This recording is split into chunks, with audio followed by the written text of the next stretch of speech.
Ulcerative colitis के patient अक्सर हमसे आकर बोलते हैं कि साहब दिन में कम से कम 10-12 बार तो 10 से जाना पड़ता है, उससे ज्यादा बार भी हो सकता है, और उसके साथ ब्लीडिंग आना, म्यूकस आना, वीकनेस अलग से है, ऐसा लग रहा है जैसे जिंदगी रुक सी गई है।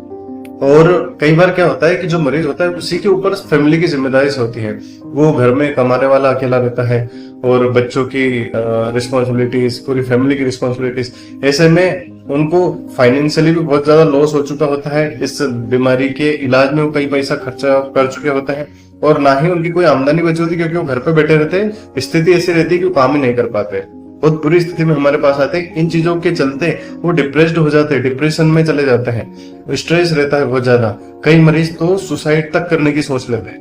ऐसी स्थिति में हमारे पास आता है। दोस्तों, आईबीएस में क्या होता है, ये एक ऑटो इम्यून डिसऑर्डर है जिसमें अपनी ही जो इम्यूनिटी होती है वो अपने इंटेस्टाइन को डैमेज करने लगती है। इसकी वजह से प्रॉब्लम हमेशा बनी रहती है। कुछ दवाइयां इसमें टेम्परेरी रिलीफ देती हैं, लेकिन जैसे ही स्टेरॉइड या फिर दवाइयां बंद होती है, बीमारी फिर वैसे ही बन जाती है। लेकिन राहत की बात यह है कि रोग मुक्ति केंद्र पर सैकड़ों मरीज आईबीएस के और अल्सरेटिव कोलाइटिस के ठीक हो चुके हैं। इलेक्ट्रोहोम्योपैथी मेडिसिन आपकी उस जो हाइपर एक्टिव इम्यूनिटी होती है उसको बैलेंस करते हैं और रीसेट करते हैं, जिस लॉन्ग लास्टिंग रिलीफ मिलता है प्रॉब्लम में, या फिर परमानेंट सॉल्व हो जाती है।